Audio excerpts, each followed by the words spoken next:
దేవుడు నన్ను ఎలా పుట్టించాడో, ఎలాంటి మనస్తత్వం ఇచ్చాడో, నన్ను ఎలాగ వాడుకుంటాడో అది ఆయన ఇష్టం. నువ్వు చెప్పినట్టు నేను ఎందుకు వాడబడతాను?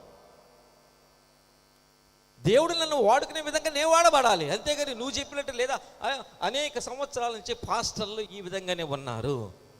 పాస్టర్లు అనే వాళ్ళు ఎలాగ ఉండాలంటే, నెంబర్ 1 వాళ్ళు ఎప్పుడు చేతిలో బైబిల్ పట్టుకుని ఉండాలి. నెంబర్ 2 తెల్లటి బట్టలు వేయాలి. నెంబర్ 3 వాళ్ళకి ఖచ్చితంగా కనీసం 3-4 ఇంచులు ముందుకు వచ్చిన ఈ పొట్ట ఉండాలి. ఎందుకంటే ఫుల్ పిట్ లేనప్పుడు అదే వాళ్ళకి, ఆ పొట్టే వాళ్ళకి ఫుల్ పిట్ లాగా ఉపయోగపడుతుంది. నెమ్మదిగా నడవాలి. నువ్వు చెప్పినా నేను ఎందుకుంటాను?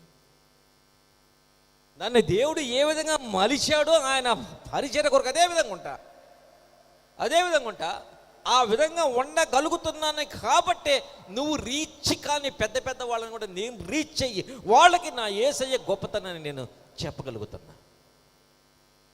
డబ్బు సంపాదించట్లే, నేను పోయేసి వాళ్ళని అడిగేసయ్యా మాకు డబ్బులు ఇండయ్యా, నేను అడిగితే బ్రహ్మాండంగా వాళ్ళు ఇస్తారు. పెద్దోళ్ళు ఉన్నారు, ఇచ్చేవాళ్ళు ఉన్నారు. నేను వెళ్ళను.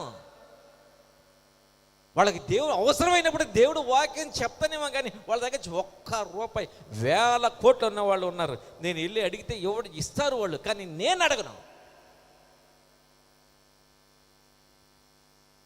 నాకెందుకండి? ప్రభు వాక్యం చెప్పడం నాకు ముఖ్యం.